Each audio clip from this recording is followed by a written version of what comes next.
Salam sejahtera penuh damai dan bahagia, pemirsa Dhamma TV dimanapun Anda berada.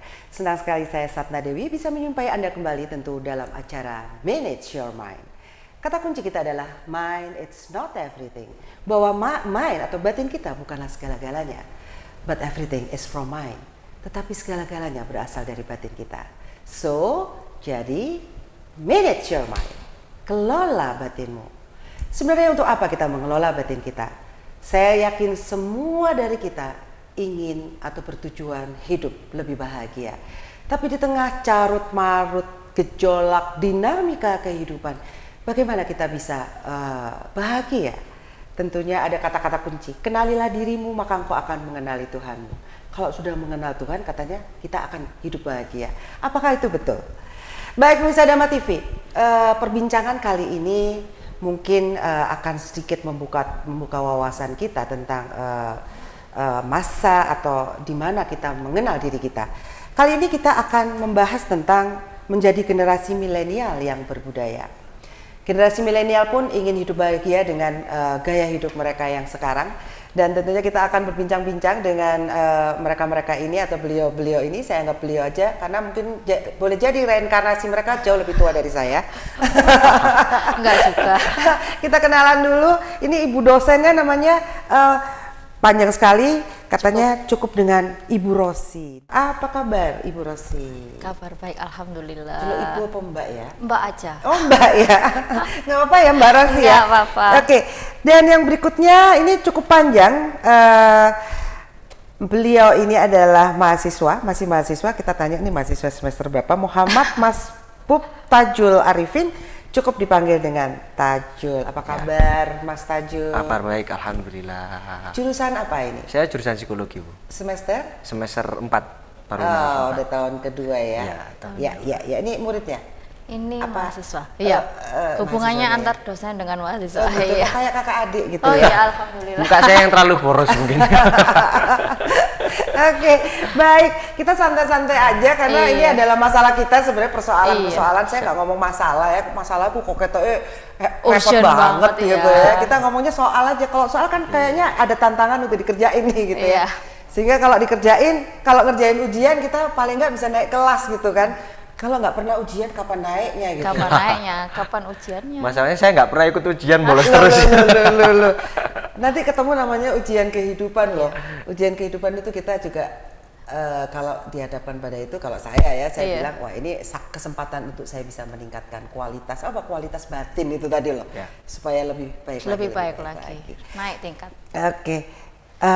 Bu Rosi. Iya. Ini ada pertanyaan. Kemajuan teknologi zaman sekarang ini kan sudah menembus batas-batas geografis. Dan bahkan seakan dunia sudah tak berjarak.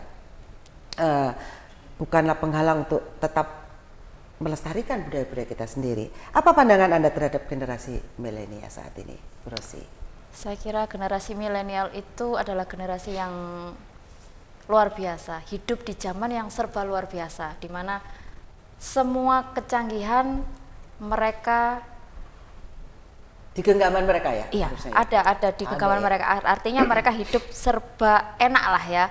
Semua serba cepat, semua serba mudah. Karena apa-apa mereka istilahnya sangat dimudahkan dalam artian jalan aja mereka kayaknya sudah nggak seperti saat kita dulu sekolah. Dengan kemajuan teknologi ini harusnya bersyukur, tapi kadang-kadang juga kita tidak boleh melupakan siapa sih sesungguhnya kita. Oh, kita tuh manusia, kita tuh juga kadang-kadang butuh untuk bersosialisasi dengan yang lainnya. Ya. Gitu. Baik. Mungkin saya baru baca ya Mbak, saya pikir ini benar juga. Manusia itu kan makhluk sosial. Iya.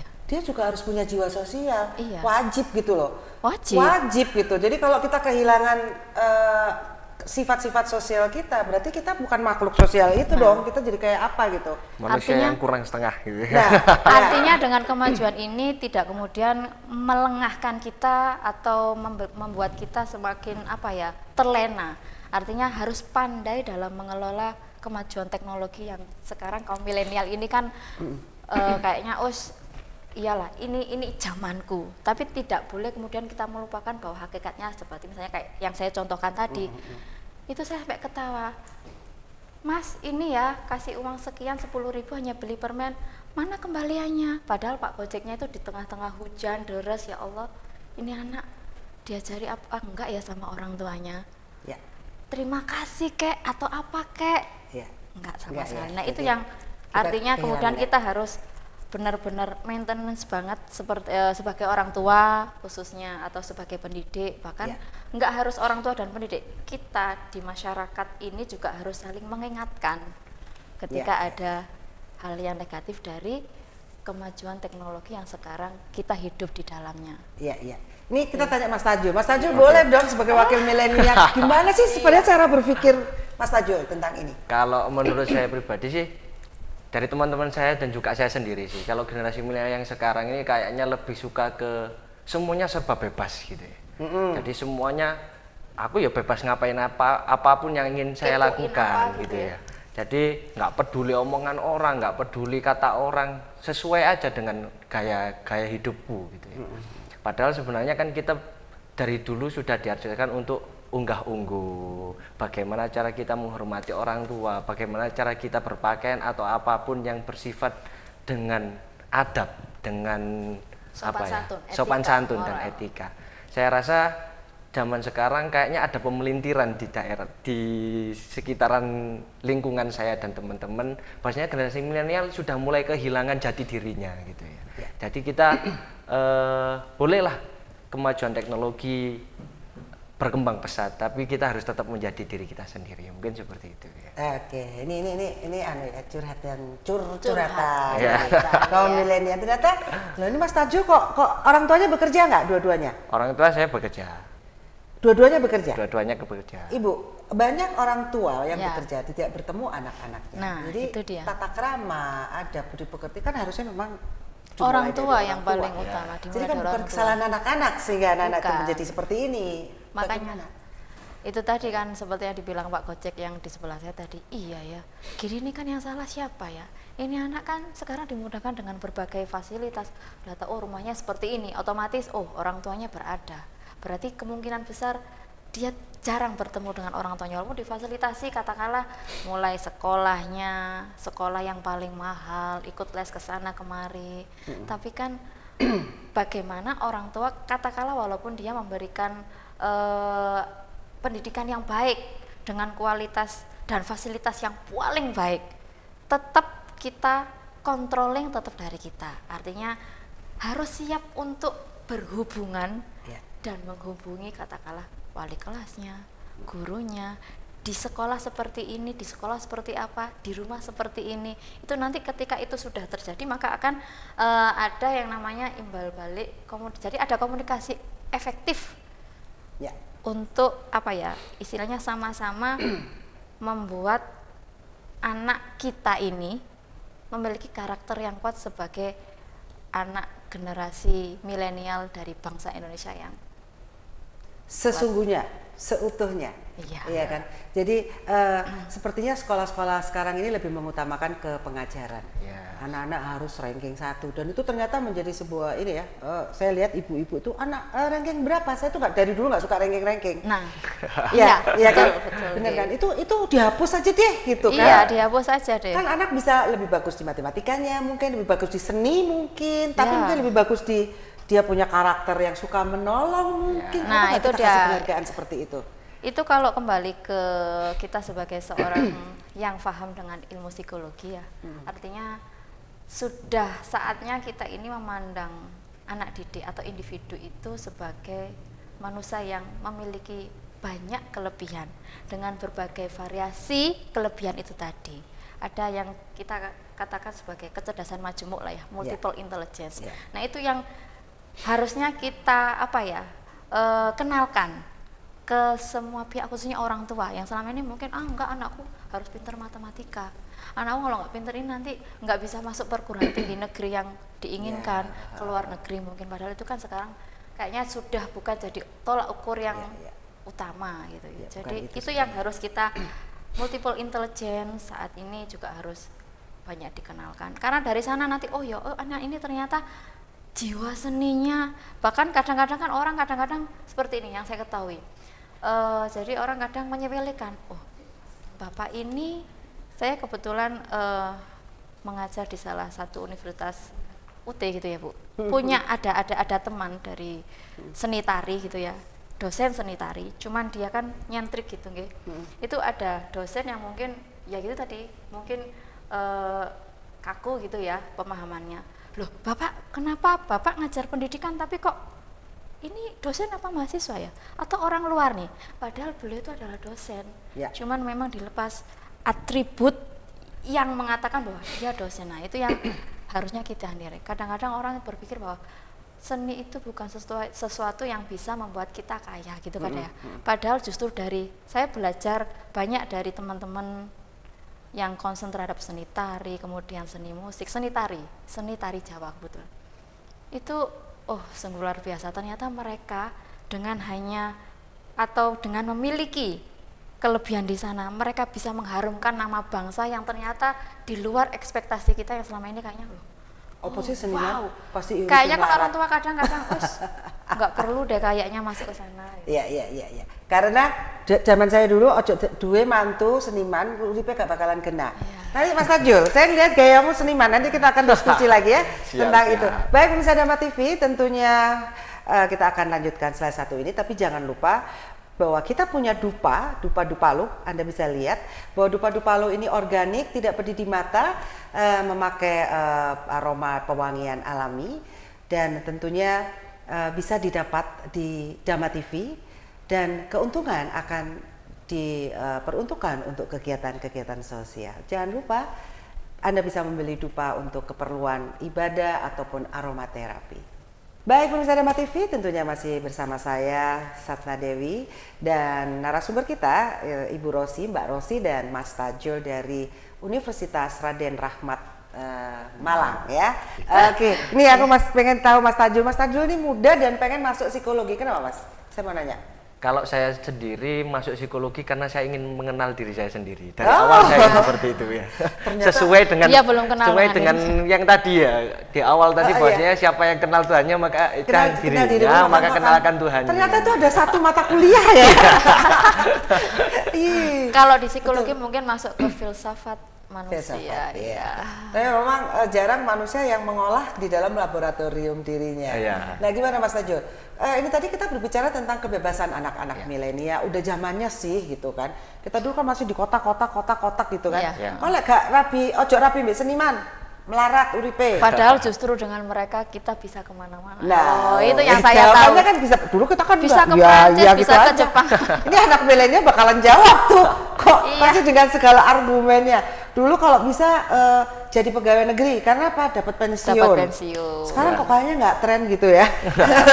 Nggak tren deh gitu. Apa sih yang menurut Mas Tajul tentang kebebasan anak-anak milenial? Kalau menurut saya pribadi sih teman-teman milenial termasuk saya sendiri itu lebih memang hidupnya itu dibuat mudah gitu ya. Apapun dibuat mudah, bahkan sampai orang tua di lobi biasanya sesuai yang tadi dibicarakan kayak dulu. kamu kalau nggak nikah sama ini, kalau nggak jadi ini nanti kamu nggak jadi orang, nanti kamu nggak dipandang orang kan ini. Ada sih gitu ya. Iya. Ini jadi kalau menurut saya pembunuhan karakter gitu ya. Jadi dari situ mungkin dari memang sistem pendidikan yang ada di Indonesia, kalau kamu nggak ranking kamu nanti dibully, kamu nanti gak bisa diterima kerja juga ya. Kamu nanti gak masuk di SMP favorit. Akhirnya karakter yang sebenarnya hilang. Akhirnya dia nggak tahu akan dirinya sendiri. Nggak happy ya. Iya, dia nggak happy, dia menjalani hidup dengan tertekan, entah itu tekanan dari orang tua maupun tekanan-tekanan yang dulunya itu memang dibuat oleh orang tuanya itu terulang kembali. Aku gak jadi kayak gini, aku gak jadi teman kayak teman saya yang jadi direktur, saya nggak jadi orang kayak gitu ya. Itu jadi akhirnya dari sini muncullah kebiasaan negatif. Akhirnya walah sembuh terserah sakarep-karepmu, wis sakarep-karepmu, aku hidup dengan gayaku sendiri. Akhirnya jadi kurir narkoba, akhirnya jadi suka minum-minuman dan sebagainya. Mungkin itu yang kayaknya membuat protes kita gitu. Sebenarnya bentuk dari protes, gitu. Iya. Tapi nggak bisa diucapkan gitu ya. Demo tak sikat kan gitu. Langsung demonya yang nggak karo-karuan tadi. Itulah yang Itu sebenarnya ingin dilihat gitu, akhirnya ingin diperhatikan iki loh. akhirnya gitu betul lah ya. diperhatikan, tapi berantakannya akhirnya bikin kita sakit kepala, Sakit kepala banget itu. pusing. Iya. Ada istilah-istilah yang saya suka banget di zaman-zaman sekarang yang itu nggak ada seperti EGP. Emang gue pikirin, Nah, ya kan? itu dia. Woles aja gitu, santuy. Ya. Itu buat saya keren karena setelah saya belajar, saya sendiri Muslim tapi 8 tahun ini di Dhamma TV itu belajar dengan para biku. Nah, para biku ini kan ahli-ahli meditasi semua. Iya. Mereka lebih banyak ke dalam gitu. Iya. Laboratoriumnya Ke dalam. orang ya 98% tuh perhatiannya tuh di luar, jarang banget mereka Perhatikan ke dalam. Ya. gimana lo ngenalin Tuhan lo ngenalin diri lo aja kagak gitu kan istilahnya gitu. Kadang kan. kita berjalan sesuai dengan pikiran orang, bukan dengan apa yang jadi kita inginkan atau visi misi hidup kita. Itu yang akhirnya membuat kita Kehilangan arah. Ya, kehilangan di program ya, jadi kayak robot. Iya, kayak robot. Dirobot oleh orang yang iya. Ya ini kalau Bu Rosi, fenomena anak-anak generasi milenial tuh kalau nggak salah zaman keemasan ya. Iya. Milenial itu ya zaman Puncak peradaban, manusia. manusia. Tapi kan ini masih di era pertamanya ya, bukan belum puncaknya ya. Ya. Belum puncak milenialnya, maksudnya saya mengatakan bahwa ini adalah masa primitif di zaman milenial. Ya, masa primitif. Menurut Mbak Rosi gimana? Apakah banyak orang-orang yang akan ngomong kuno banget sih gitu? Kayaknya seperti korupsi kuno banget sih. Ngapain sih? Harusnya cari duit online aja ratusan juta jadi YouTubers. Ngapain lu maling-maling juga gitu? Kok kayaknya merendahkan diri kita di zaman ke puncak yang luar biasa ini loh. Nah, itu gimana ya. Bu Rosi? Tapi kadang-kadang orang itu terlena ya, jadi kayaknya lebih enak kayak yang korupsi tadi ya. Tapi yang harus kita lakukan sekarang ini adalah membuat satu bentuk kegiatan di mana kita memberikan wadah untuk generasi milenial ini untuk mencoba kiblatnya, coba kita rubah sedikit. Ojo kepengen jadi pejabat yang seperti itu, kamu bisa menghasilkan karyamu sendiri dari tanganmu, kan gitu. Jadi kayak YouTube dengan yang benar ya. Iya, dengan cara jalan yang benar. Karena gitu. dikatakan generasi milenial yang berbudaya adalah generasi yang mampu mendaya gunakan akal dan pikirannya untuk berbuat kebaikan dan kebajikan tadi. Jadi kalau selama misalnya dia adalah seorang pejabat, misalnya dia punya kualitas hidup yang baik, tapi belum tentu, kembali lagi itu tadi, dia tidak bisa berbuat baik dengan korupsi. Berarti kan hanya untuk menyenangkan diri dan perutnya sendiri. Nah itu, hanya kan selama ini kita belum sadarkan generasi itu bahwa ini loh ada Atta Halilintar. Mungkin itu jadi satu contoh yang bagus. Tapi artinya YouTube itu bukan hanya sekedar untuk prank-prankan gitu kan ya sekarang, tapi coba kenalkan YouTube untuk sesuatu yang bisa melihat kejati diri bangsa kita. Oh ini loh budaya kita. Nah itu yang harus kita kembangkan lagi itu kalau menurut saya. Bisa menjadi duta-duta. Ya, Mas Ajul. Ya. Ini Mas Ajul ini hidup di zaman puncak teknologi bahkan ya. Dan katanya Mbak Rosi, ada yang mengatakan bahwa anak-anak muda sekarang sih cepet sih cara berpikirnya, udah dikasih alatnya juga udah bahkan ketika kita gitu di kelas aja ya, ketika di kelas kita kasih materi A,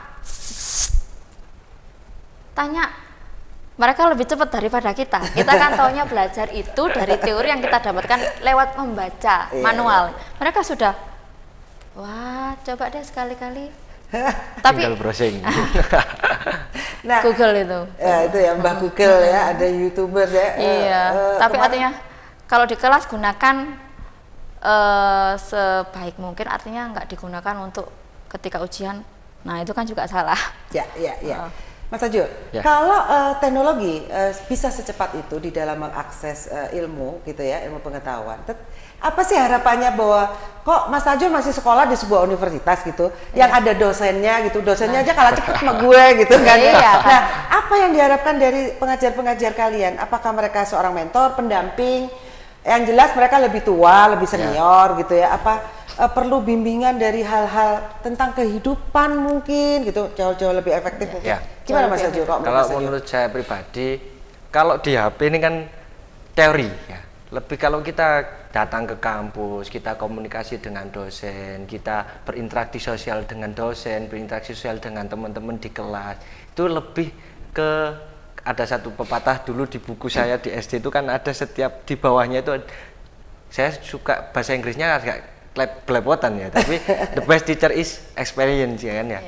Guru terbaik adalah pengalaman. Nah, kalau menurut saya yang dicari ketika saya ke sekolah, saya ketemu dosen, saya meskipun mungkin pengetahuan dosen itu saya browsing lewat HP mungkin bisa gitu. Detik gitu ya bilangannya. Sedetik ya. Sampai Aja sedetik gitu ya. bahkan.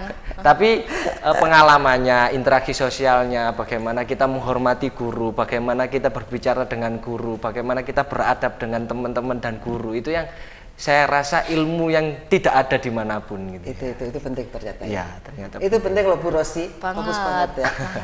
Jadi sebenarnya dosen itu bisa jadi kepanjangan tangan dari orang tua ya. Iya, jadi kita dengan betul. Kalau bahkan kalau kayak ini alumnus pesantren. Gitu alumnus pesantren tapi ada urut beling gitu ya. Bahkan kalau di pesantren ada istilah bahwasanya orang tua ini kan ada 3. Satu, pertama orang tua kita yang melahirkan kita, yang kedua orang tua guru kita, yang ketiga adalah mertua gitu. Jadi kalau menurut saya 3 komponen ini semuanya orang tua saya gitu. Jadi kita mencoba untuk memahami dan menghormati beliau-beliau. Nah, kamu sudah punya mertua belum? Belum, masih jomblo. Santuy gitu. Santuy, woles saja. Tapi kayaknya sudah punya mertua, Kembali lagi karena saya mungkin boros ya. Mertua itu tekok moro-moro tuwek gitu. Moro-moro ketekan anak itu anakku kudu berinteraksi seperti orang tua gitu. Itu moro-moro tua. Ya itu tahapan-tahapan kehidupan manusia ya. Nah, itu tadi loh Bu Rosi. Anak-anak sekarang itu kan ini tadi curhatan anak-anak sekarang kan. Kalau perkara teknologi sih sebenarnya itu udah lebih seperti cepat deh gitu ya. Kadang-kadang ketika saya bertanya di kelas, apa sih kadang-kadang ketika saya pernah satu kali coba nggak masuk gitu ya, kalau sehari Bu Rosi nggak masuk tuh rasanya apa sih? Kan kamu bisa baca sendiri. Ada sesuatu yang hilang ketika misalnya mereka tidak berjumpa dengan saya atau dengan dosen yang lain. Apa? Ya nggak tahu. Pokoknya kita kadang seperti itu ya. Iya. Saya juga nggak tahu, bisa ditanyakan lah nanti. Oh iya, saya mau nanya. Nggak tahu apa yang ingin kalian dapatkan. Ya interaksi pola pikir itu yang kadang-kadang kita tidak dapatkan ketika kita harus browsing by Mbak Google tadi itu. Tapi itu kan sedikit ada yang saya sesalkan. Jadi karena sistem tadi ya, sistem pendidikan di kita masih tergantung dengan nilai. Nah, jadi kamu kalau nggak nilaimu seperti ini, nggak bagus di matematika, kamu kalau nggak bagus IP kamu kayak gini, kamu nggak lulus, kamu adalah anak yang bandel gitu ya. Padahal kita punya keahlian di lain gitu ya. Itu yang mungkin jadi bisa tolak ukurnya itu berarti kurang luas ya, cuman itu tok gitu. Coba dilihat anak ini mungkin dari pembicaraan, wah ini apa ini gini, kan bisa jadi menambah nilai. Apakah itu bisa begitu? Sebentar ya, jangan dijawab dulu. Baik pemirsa Dharma TV, tentunya jangan kemana-mana, kita akan ketemu setelah yang satu ini. Baik pemirsa Dharma TV, apa kabar Anda yang berada di luar kota Malang Raya, dan tentunya Anda bisa melihat streaming kita dipancarkan di seluruh dunia dengan alamat seperti di bawah ini. Dan jangan lupa juga bahwa di Dharma TV kita ada produksi dupa yang organik dan tentunya tidak pedih di mata karena organik, sehat untuk paru-paru kita yang biasanya selalu memakai dupa, dan kemudian tidak abunya dingin ya, abunya dingin untuk peribadatan, dan keuntungannya murni diberikan untuk kegiatan-kegiatan sosial yang dilakukan di Dharma TV. Dan terima kasih Anda telah membeli dupa lo. Baik, kita lanjutkan pembicaraan kita yang seru ini. Dua generasi, saya generasi milenial lahir tahun berapa sih Bu Rosi? Saya kebetulan lahir 1983. 83. Awal mungkin ya, awal dikatakan generasi milenial baru jadi masih kita gitu. Masih tahu zaman ketika melihat siaran televisi dari televisi yang masih kotak dulu itu ya. Oh, masih kotak, tapi udah pakai remote control kan? Belum. Oh, masih yang cetak ya? Ada. Ketika SD mungkin masih pakai aki itu ya. Terus kemudian masih ada, itu masih ada deh. Tapi dari zaman itu sampai ke remote control sampai berubah ke layar LED. Oh, itu ngikutin ya. Kalau anak-anak kan udah nggak ngikutin itu dulu. Dari aki. Sihir itu remote control itu sihir loh. Sihirnya gimana? Ilmu sihir. Ya kok bisa loh dari jarak jauh kita bisa nyalain sesuatu. Itu kalau zaman dulu ilmu sihir loh, jangan salah. Iya. Ya kan? Bahkan kalau kembali ke zaman Nabi mungkin udah disembah. Bener juga. Iya betul, kok bisa nih dari jauh langsung nyala. Dulu itu juga jadi pertanyaan saya. Nah, Kok bisa dulunya pakai aki loh. Ketika pulang ke rumah nenek di Tulungagung loh, akinya harus kalau akinya habis ya udah sep. Oh gitu ya, pakai aki aku baru tahu loh kalau ada yang pakai aki. Nah itu, jadi kita jangan mudah diberi doktrin tentang itu musyrik, itu dia sesuatu yang sihir. Kayaknya di alam ini sesuatu semuanya ilmiah deh. Cuman kita tuh belum tahu aja gimana kronologisnya kan. Iya betul. Gimana Mas Tajun? Kalau menurut saya sih, ya itu tadi kembali ke saya tadi bilang bahwasanya pengalaman terbaik, guru terbaik adalah pengalaman. Kalau saya pribadi di sekolahan, saya lebih sering seperti ini. Gini, jadi kadang kita berangkat ke kampus, kita niatnya belajar di kampus, di kelas. Bahkan kadang ilmu yang di kampus kita nggak dapat. Tapi kita ketika jalan, pakai sepeda, ban bocor, ada orang yang nolongin, itu mungkin sesuatu hal yang kita kenang sampai nanti kita mati. Akhirnya kita jadi punya sifat penolong. Jadi kita punya sifat, ketika saya kesusahan, ada yang menolong. Berarti kalau ada orang susah, saya harus menolongnya. Mungkin di kelas nggak ada pelajaran itu, tapi saya dapat di jalanan ketika saya berangkat ke kampus gitu ya. Jadi kalau menurut saya ya seperti itu tadi. Iku jenenge ngaji kitab nyoto ya. Kitab nyoto, ayat kauniyah kalau bahasa Qur'annya gitu ya. Itu yang paling penting sebenarnya ngaji kitab nyoto itu ya. Nah, luar biasa sekali. Di kampus bukankah seperti sebuah negara? Iya. Ketika anak-anak sebelum masuk ke masyarakat yang sebenar-benarnya ya, di negara kecil itu mungkin dididik ya, Ibu, gimana Bu? Ya, jadi selain memang di kampus bukan hanya kita mentransfer ilmu, jadi kita sekarang sudah zaman istilahnya dosen atau pendidik itu bukan lagi yang semua ilmu harus kamu dapatkan dari saya. Kamu bisa ambil e-jurnal, kamu bisa lihat apapun itu, silahkan, kita bebaskan. Tapi ketika di akhir pembelajaran selalu kita ingatkan untuk tetaplah jadi manusia yang berakhlakul karimah. Itu tetap kita selipkan. Oke, saya nanya ini pertanyaannya Mas Tajul. Kalau sudah kayak begitu berarti nggak harus nilai yang itu tadi kan? Harusnya ya, sekali lagi kita kan akhirnya dibenturkan oleh sistem yang sudah terpusat. Mungkin akhirnya jatuhnya larinya ke kapan nih Pak Menteri memberikan kebijakan baru terkait apa?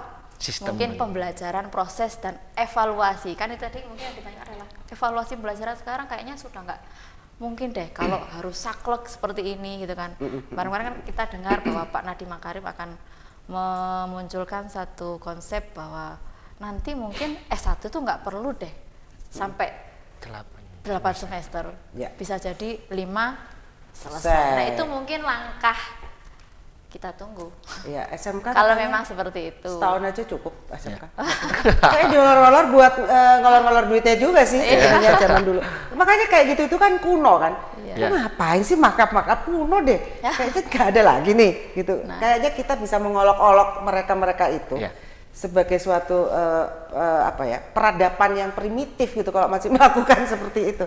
Tapi Bu. Iya, tapi yang perlu kita ingat itu tadi kembali bahwa guru itu memang sebagai istilahnya sekarang sebagai pendamping, tapi harus kita pahami bahwa guru adalah wakil orang tua yang ada di. Nah, itu yang harus kita tetap ciptakan. Kamu harus tetap hormat, etika moral itu tetap harus kita perjuangkan di tengah merebaknya teknologi yang sudah semakin canggih ini. Ya, Mas Tajul, yang sebagai kalangan milenial, hormat itu memang harus hormat apa ya memang seorang misalnya Ibu Rosi, Mas Tajul menghormati karena dia memang sikapnya gitu. Apakah seperti itu?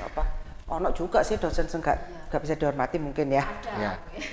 Kembali lagi ke pembahasan awal, bahwasanya mahasiswa milenial adalah terbentuk dari protes-protes diri, demo-demo diri yang keluar.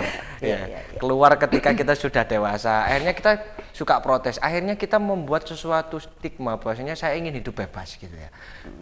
Ada dosen yang nggak sesuai dengan karakternya, gak ngurus wis aku karep-karep bukan biasanya seperti itu. Akhirnya membentuk bahwasanya oh ya aku lebih cocok nang dosen ini gitu ya.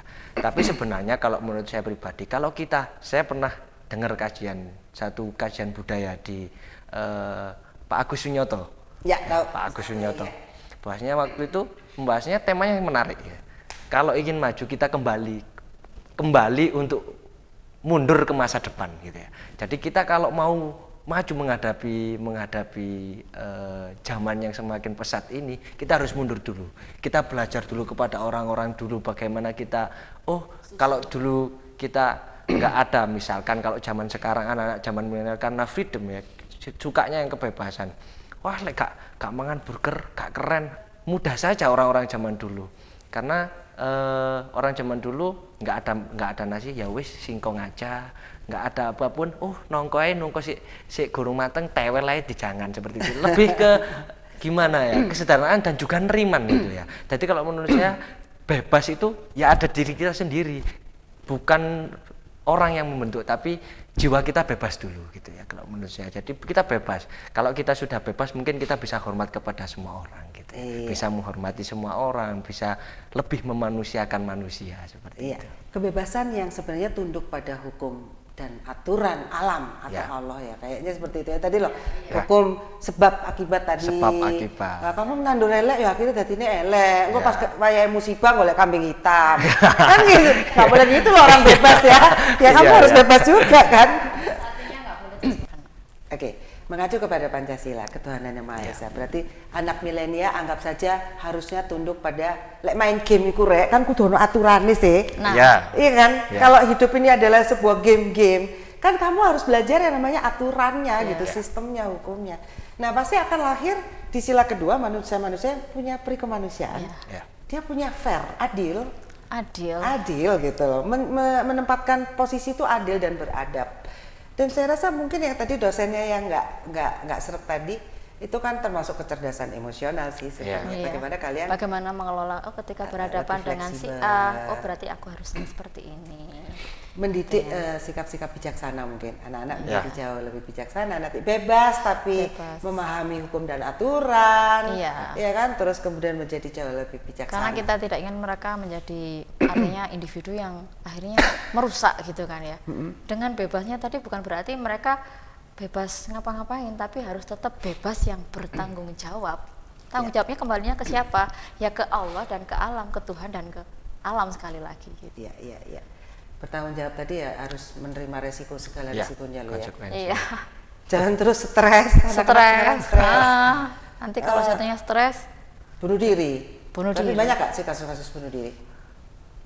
Kalau di Kepanjen ini mungkin yang daerah Malang Selatan itu yang mungkin banyak kasus bunuh diri. Di daerah kemarin yang sempat viral di Kepanjen ini 3 bulan yang lalu itu ada seorang supir angkot karena dia punya penyakit stroke dan juga dia merasa bahwasanya di keluarga saya sudah nggak bisa apa-apa. Akhirnya dia minta gonceng temannya, dibonceng gitu.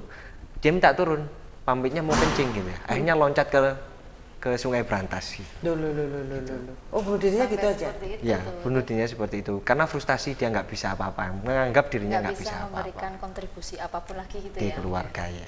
Terus bagaimana kehidupan sosial di sekitarnya yang tidak perhatian lagi? Nah, itu apakah pengaruh gadget, itu akan berpengaruh, menjauhkan orang-orang yang harusnya kita perhatikan di sekitar kita?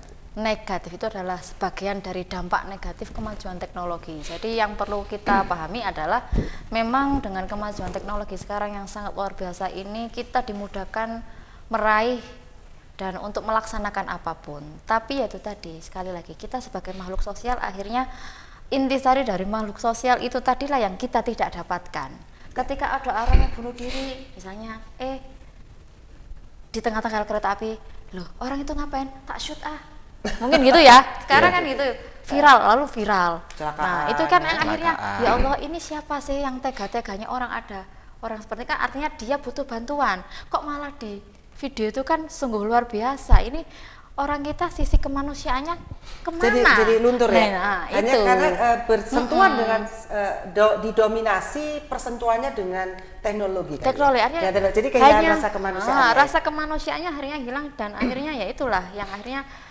seakan-akan menjauhkan manusia itu sendiri dari hakikatnya sebagai Dirinya manusia. sebagai makhluk Iya, sosial. iya. Mas Rajul, nanti kita bahas ya. Oke, Ojo ndingkluk aja Bapak Ibu ini. Ndingkluk nggak ada orang tetati-tate atau apa, dibiarin nih aja, kita bahas nanti gimana anak-anak milenial mempunyai pendapatnya. Jangan kemana-mana, kita akan diskusikan setelah yang satu ini.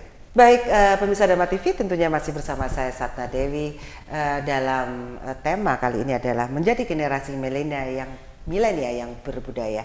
Tentunya masih dengan Ibu Rosi dan Mas Tajul.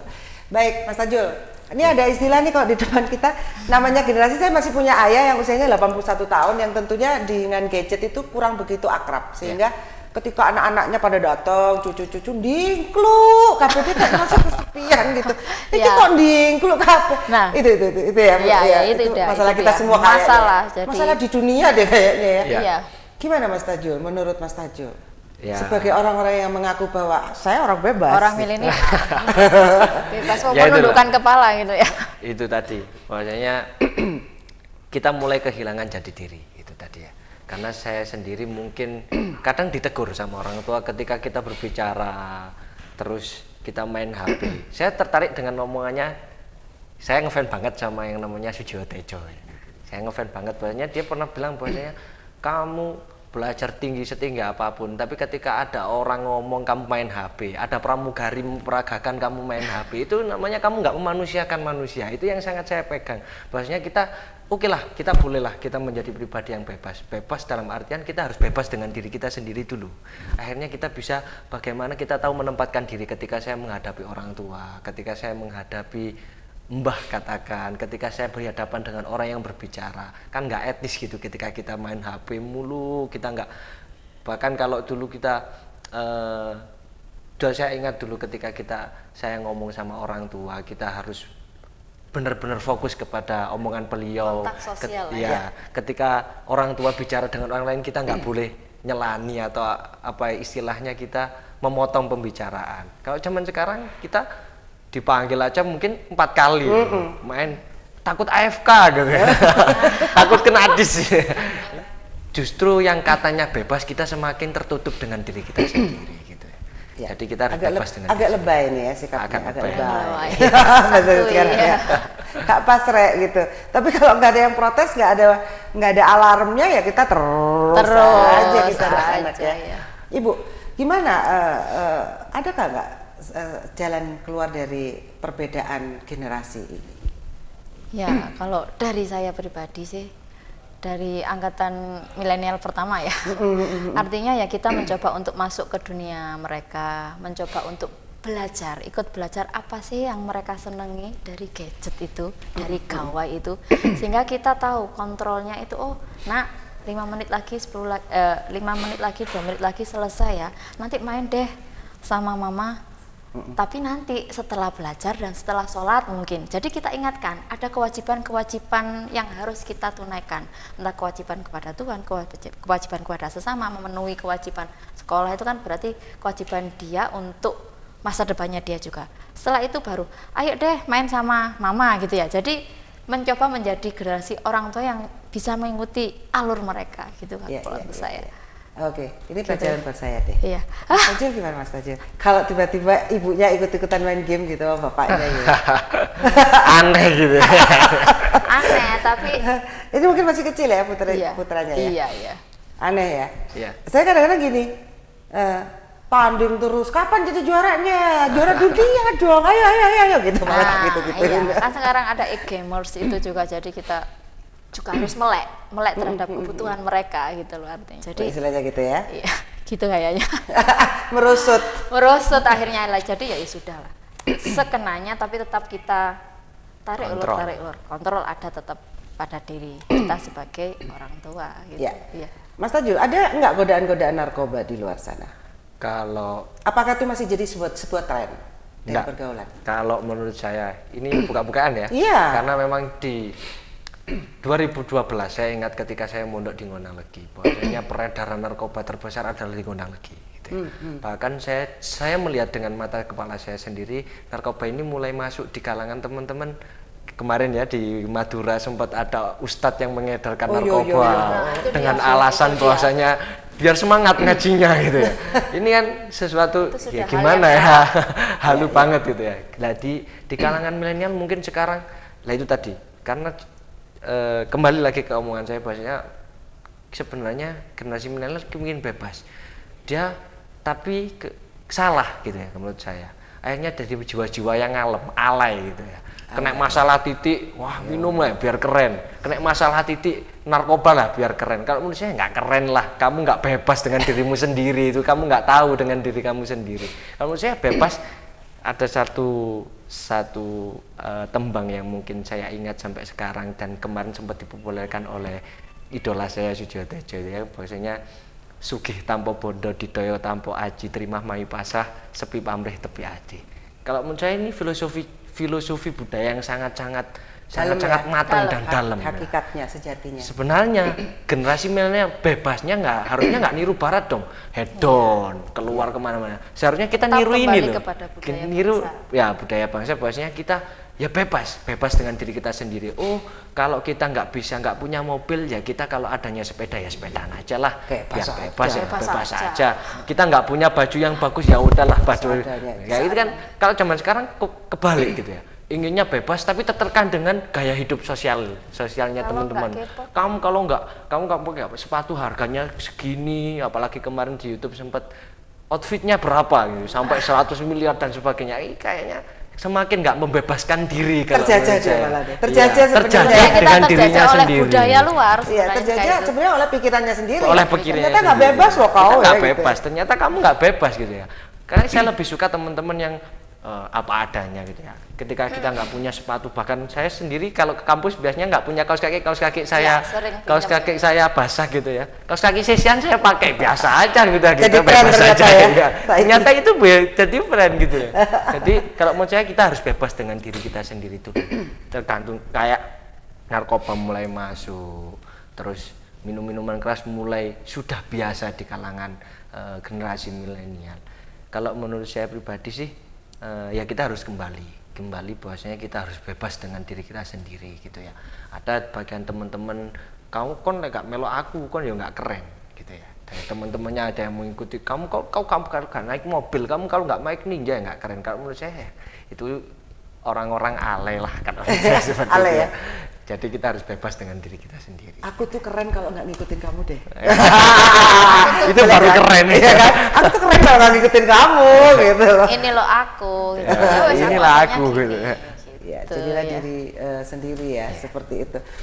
Baik, ini mungkin kita sudah bisa menangkap apa yang dikatakan oleh generasi milenial saat ini dan generasi awal milenial berarti ya. Mungkin Bu Rosi bisa Mas Tajul dulu. Mas Tajul mungkin bisa memberikan pesan untuk teman-teman atau siapapun deh. Untuk teman-teman sebaya dan sebangsa. Kok gak kemelipen lah? Sesama pencari kebebasan. Iya. Kalau menurut saya berpesan untuk saya sendiri dan teman-teman bahwasanya kita harus bebas dengan diri kita sendiri. Janganlah kita terlalu dikurung oleh angan-angannya. Kita terkurung oleh angan-angan kita, terkurung oleh pikiran-pikiran yang kaku kita. Kita harus bebas diri kita sendiri, kita akan bahagia. Kembali kita ke budaya kita harus, ketika kita harus pingin maju, kepingin menjadi orang yang sukses, kita harus belajar ke masa lalu kita gitu ya. Iya. Menurut saya seperti itu. Oke, gimana Mbak Rosi? Kalau saya cukup sederhana aja. Setinggi apapun teknologi yang kita punyai, tetap nomor satu kembali kepada budaya kita gitu ya. Tetap jadilah manusia yang bermanfaat untuk yang lain. Iya, baik. Terima kasih Bu Rosi, Mas Tajul atas diskusi kita kali ini. Mungkin suatu waktu kita akan ngobrol-ngobrol lagi ya, mungkin dalam tema yang berbeda. Baik pemirsa Dharma TV, tentunya saya juga belajar pada kesempatan kali ini dari generasi muda kita yang sudah mampu menyuarakannya dengan terukur, terarah seperti itu ya. Jadi bagaimana kebebasan itu tetap berakar pada budaya kita. Dan budaya kita mempunyai adab adiluhung yang harus dipelajari oleh anak-anak kita.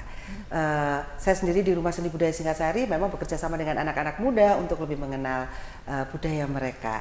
Sebenarnya budaya kita tuh lahir dari mana ya? Dari diri kita sendiri gitu. Dari hasil karya kita sendiri. Iya, sejatinya kita hasil pendalaman ke dalam gitu. Sehingga kemudian lahir loh ini loh ternyata gitu ya. Jadi budaya adalah budidaya hasil interaksi manusia dengan alam di sekitarnya di mana dia hidup.